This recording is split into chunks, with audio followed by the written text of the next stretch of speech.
Hello friend, this is Vikas Pandey and welcome to easy.for-you.com। आज के इस ट्यूटोरियल में हम enum के बारे में पढ़ेंगे, जिसके द्वारा हम यूजर डिफाइंड डेटा टाइप बना सकते हैं। enum के द्वारा हम यूजर डिफाइंड डेटा टाइप बना सकते हैं जिनमें कांस्टेंट वैल्यू होती है जो कि न्यूमेरिक फॉर्म में होती है। तो अगर आप enum से कोई डेटा टाइप बनाते हैं यूजर डिफाइंड, तो बाद में आप उसका यूज कर सकते हैं नए वेरिएबल्स बनाने के लिए जिनकी वैल्यूज फिक्स्ड होती है या फिर उसके अंदर जो वैल्यूज होती है वो कांस्टेंट होती है। तो यहाँ पर हम देखते हैं कि किस तरीके से enum का यूज हम प्रोग्राम में करेंगे। सबसे पहले इसका सिंटैक्स हम समझते हैं कि किस तरीके से इसमें कांस्टेंट वैल्यू रखी जाती है। enum कीवर्ड है, enum। उसके बाद आप इसे आइडेंटिफायर दे सकते हैं, एक नाम दे सकते हैं आइडेंटिफायर। इसके बाद आप कांस्टेंट वैल्यू को इनके अंदर ब्रेसेस के अंदर रख सकते हैं इस तरीके से, वैल्यू 1 v1 v2, इसी तरीके से और भी वैल्यूज रख सकते हैं। लास्ट में सेमीकोलन। यहाँ पर देखिए enum कीवर्ड है, आइडेंटिफायर आपको इसके द्वारा आपके द्वारा या यूजर के द्वारा दिया गया नाम है, और ये वे वैल्यूज हैं जिनकी वैल्यूज जो कि कांस्टेंट होती हैं। मीन्स ऑटोमेटिकली जब आप यहाँ पर कोई वर्ड्स लिखते हैं या फिर कोई भी नाम देते हैं तो उनकी एक फिक्स्ड वैल्यू होती है। जब आप इस आइडेंटिफायर का यूज़ आप यूज़र डिफाइंड डेटा टाइप या यूज़र डिफाइंड वेरिएबल बनाने के लिए करते हैं तो आप इन कांस्टेंट वैल्यू का यूज़ कर सकते हैं केवल, जो कि यहाँ पर दिया गया है। तो अगर हम इसका वेरिएबल बनाना चाहें तो कैसे बनाएंगे?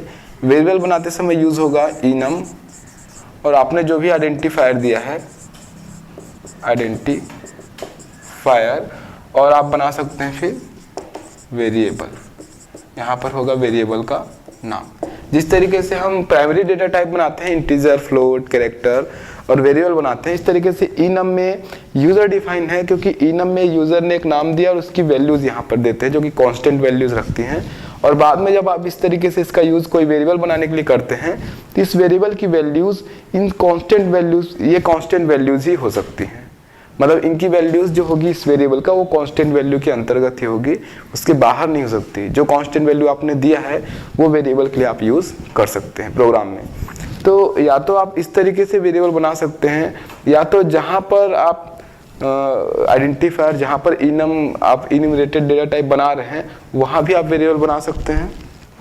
अगर आपको वहाँ वेरिएबल बनाना हो तो इस तरीके से enum आइडेंटिफायर और उसके कांस्टेंट वैल्यूज, उसके बाद आप वेरिएबल का नाम लिख सकते हैं बाहर में। जो भी वेरिएबल बनाना है लास्ट में लगा सकते हैं फिर इस तरीके से सेमीकोलन। तो यहाँ पर आप दो तरीके से वेरिएबल बना सकते हैं, या तो उसी समय बना सकते हैं जिस समय आप वो डेटा टाइप बना रहे होंगे, या अगर बाद में आप वेरिएबल बनाना चाहते हैं उसका, तो इस तरीके से आपको सिंटैक्स का यूज करना पड़ेगा। सपोज एक एग्जांपल से समझते हैं इसको।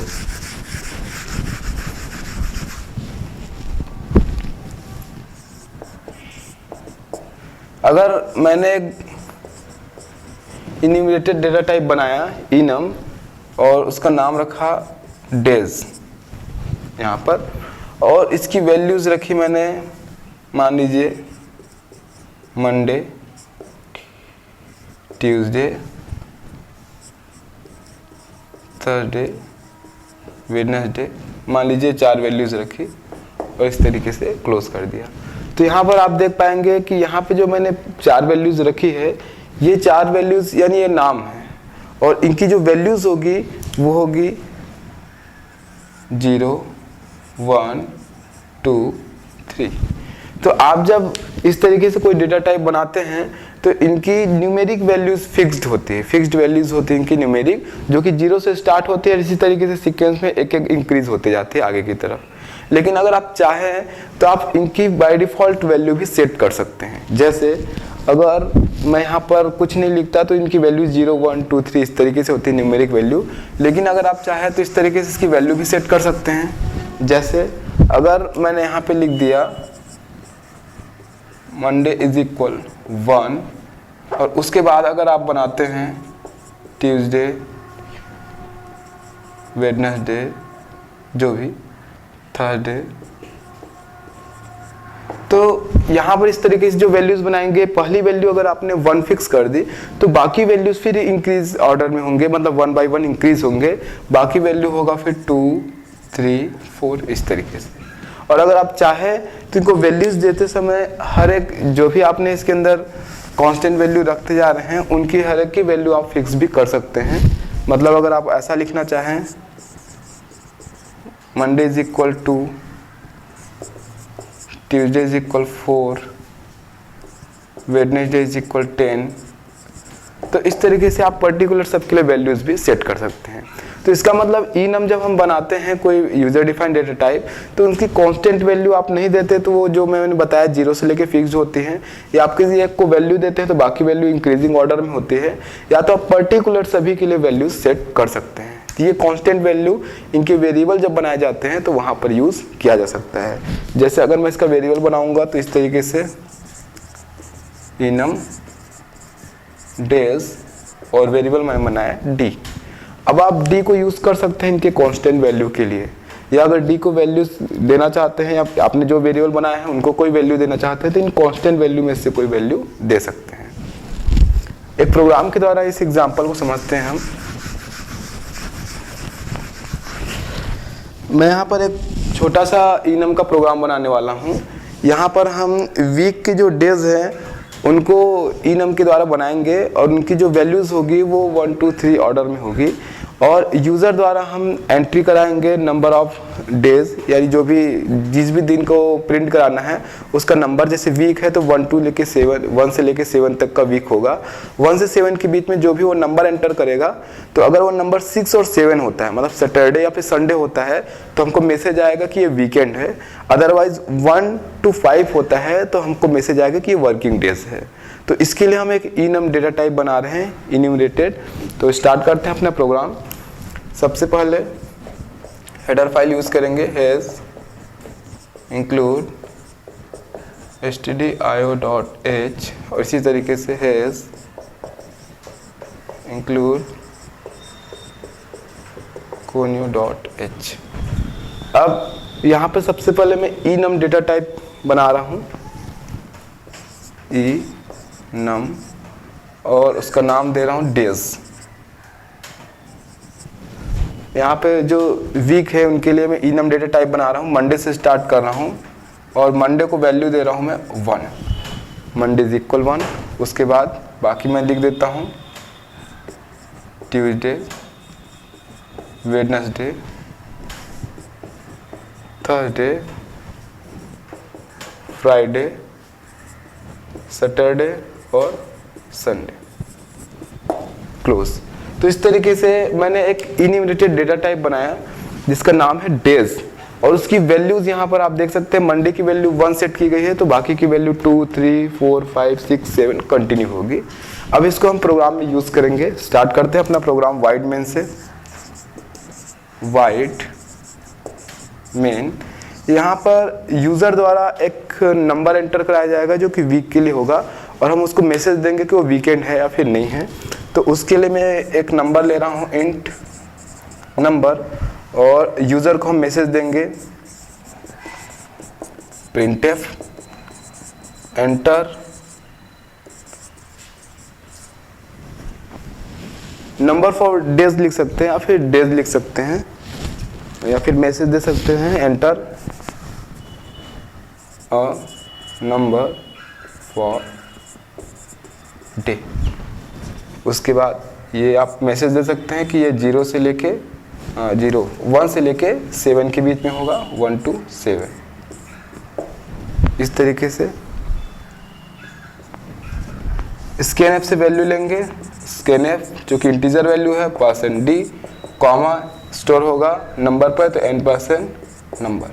तो यहाँ पर यूज़र 1 to 7 के अंदर कोई भी नंबर ऑफ डेज एंटर करेगा, और वो हम एक्सेप्ट करेंगे स्कैनएफ से, और उसके बाद हम मैसेज देंगे यूज़र को कि वो वीकेंड है या नहीं। तो यहाँ पर हम enum का यूज़ करेंगे, इसलिए ये जो नंबर हमने बनाए हैं यहाँ पर एक enum डेटा टाइप भी बनाएंगे इसके लिए। तो enum डेटा टाइप का जो कि सिंटेक्स में पहले ही बता चुका हूँ आपको, enum बनाने के लिए हमको लिखना होता है, स्पेस बनाने के लिए थोड़ा सा यहाँ पे लिख लेते हैं।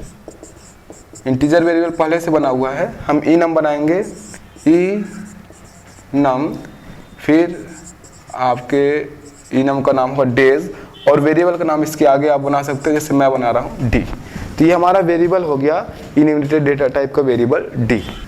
D is equal number. उसके बाद अब डी से चेक कर सकते हैं, इफ डी इज इक्वल या तो सैटरडे होगा SAT, और का सिंबल यूज कर रहे हैं, दो कंडीशन एक साथ लगा रहे हैं इसलिए, और D इज इक्वल या तो वो संडे होगा SUN। तो अगर जो D है, अगर वो नंबर जो भी दिया गया अगर वो सैटरडे है या फिर संडे है तो यहाँ पे प्रिंट होगा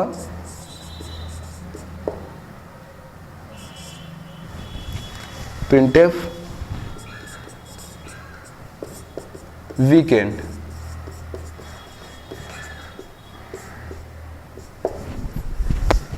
एल्स प्रिंट होगा वर्किंग डे। तो इस तरीके से ये प्रोग्राम यहाँ पे क्लोज होता है। लास्ट में जब आप प्रोग्राम को कंटिन्यू करेंगे तो लास्ट में गेट ch होगा और फिर सेमीकोलन से क्लोज होगा। इसको मैं यहाँ पे लगा देता हूँ, जो कि जगह नहीं, नीचे में कंटिन्यू होगा प्रोग्राम और नीचे होगा गेट ch और इस तरीके से क्लोज हो जाएगा। तो यहाँ पर जो प्रोग्राम है यहाँ पे आप ध्यान से देख सकते हैं कि यहाँ में हमने enum में बनाया है, enum के अंदर ये स्टोर है वैल्यूज़, और उसके लिए एक डेटा बनाया है d। वैल्यूज से जो भी नंबर लिया गया है वो नंबर d पे ट्रांसफ़र किया गया है, d इज इक्वल नंबर, और चेक किया गया है कि अगर d सैटरडे है या फिर d संडे है तो इस तरीके से वो वीकेंड प्रिंट करेगा, अदरवाइज वो प्रिंट करेगा वर्किंग डेज। तो यहाँ पर इसको चेक करने के लिए इसके वेरिएबल d का यूज़ किया गया है। d पर जब हम वैल्यूज़ को ट्रांसफ़र करते हैं, जो भी वैल्यूज़ यूजर देता है, सपोज 5 6 जो भी, तो इस तरीके से उसका यूज़ करते हुए हम उसकी वैल्यूज़ से कंपेयर कर सकते हैं। क्योंकि हम प्रोग्राम में जहाँ भी इन कॉन्स्टेंट वैल्यू की जगह नेम यूज़ करेंगे, जैसे ट्यूसडे, वेडनेसडे, थर्सडे, फ्राइडे, कुछ भी यूज़ करेंगे तो वो as a numeric value treat होता है।